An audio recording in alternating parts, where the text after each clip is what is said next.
জীবনে কখনো ভাবতে পারিনি যে আইফোন কিনবো। এখনো বিশ্বাস করে উঠতে পারছি না যে আমার বাড়িতে এখন একটা আইফোন আছে। আমি কিনে ফেলেছি আইফোন 16। তাহলে পুরো ব্লগ সকাল থেকে শুরু করি। Hello family, good morning. সকালটা শুরু হয়েছিল ঠিক এইভাবে। দিনটা ছিল 26শে ডিসেম্বর সকালবেলা। গুলুকে নিয়ে এখন রাস্তার ধারে একটু রোদ খাচ্ছিলাম। পাশ দিয়ে ভাই যাচ্ছিল, তাই গুলু আবার ফ্লাইং কিস দিচ্ছে। ওকে আমি এটা এখন শিখিয়ে দিয়েছি। তবে খুব চেনা মানুষ ছাড়া ও আবার কারোর সাথে কথা অবধি বলতে চায় না। যদিও কথা বলতে পারে না, মানে কোনো রকম এক্সপ্রেশনটাও ও দেয় না। যাই হোক, আজকের দিনটা ভীষণই স্পেশাল, কেননা আজ আমরা নিতে চলেছি আইফোন 16।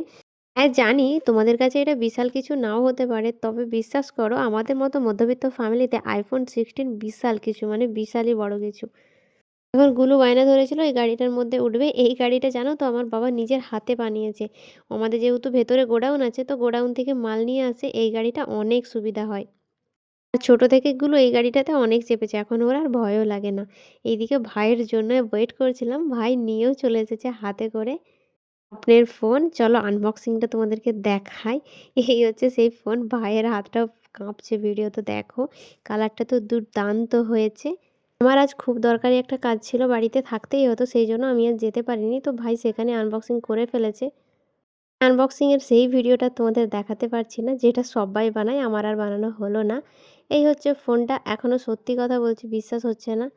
আমি তো কিছুদিন আগে একটা নতুন ফোন নিয়েছি। মেইনলি এই ফোনটা ভাই বেশি ইউজ করবে, ভাইয়ের জন্যই নেওয়া। ভাইয়ের একটা ড্রিম ছিল একটা। আমার অবশ্য আইফোনের ওপর খুব একটা বেশি নেশা নেই। তবে আজকে হাতে পাওয়ার পর বুঝতে পারছি যে কেন মানুষ এটার পিছনে এত ছুটে। একটা আলাদাই একটা ব্যাপার আছে ফোনটার মধ্যে।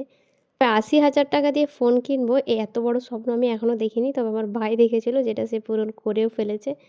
ফোনটা অবশ্য আমি নিজেও ইউজ করতে পারবো আমার প্রয়োজনে। তো ব্যাপারটা হচ্ছে কয়েকদিন বাদে তো সরস্বতী পুজো। সরস্বতী পুজো সামনে চলেই এসেছে। আগের বছরও আমরা পুজো করেছিলাম এখানটাতে, এই বছরও করা হবে। সেই জন্য পুরোপুরি বাচ্চাদেরকে নিয়ে জায়গাটা আমি পরিষ্কার করিয়ে ফেলেছি। বাচ্চা না, পাড়ার ভাইদেরকে নিয়ে। আর আজকে বিকেলবেলা এখন বেরোচ্ছি, সেই দূরে যে দেখতে পাচ্ছ বাঁশ গাছগুলো আছে, ওইখানে ভাইয়েরা বাঁশ কাটছে, তো আমিও যাচ্ছি ওদের সাথে একটু। ওরা এগিয়ে গেছে, আমি পরে পরে যাচ্ছি। রাস্তা দিয়ে প্রচুর লোক যাচ্ছিল, এইভাবে ক্যামেরা নিয়ে যেতে একটু কেমন লাগছিল, তাই নামিয়ে নিলাম। ভাইয়েরা এখানে চলে এসেছে বাঁশ টাস কাটতে। আর আমার ভাই যেহেতু নতুন ফোন নিয়ে এসছে, তো বাকিরা দেখছিল ফোনটা স্বাভাবিকভাবেই। ওরা সবাই ভীষণ খুশি ভাই ফোনটা কিনেছে। ওই কেন জানি না, আমি আইফোন ইউজ করিনি, তারপরেও আমার মনে হয় যেন অ্যান্ড্রয়েড অনেক ভালো। এটা আমি জানি না কেন, হয়তো ব্যাকডেটেড একটু বেশি আমি। সে যাই হোক, একদম সন্ধ্যাবেলা এদিকে এসেছে আমার একটা পার্সেল, আর আমার ভাই এইদিকে ফোন নিয়ে মাথা খারাপ করছে। ৩টে ফোন নিয়ে বসেছে, সমস্ত সেটিংগুলো করে নিচ্ছিল। আর মা এদিকে কিছু একটা বানাচ্ছে রাত্রের খাবার।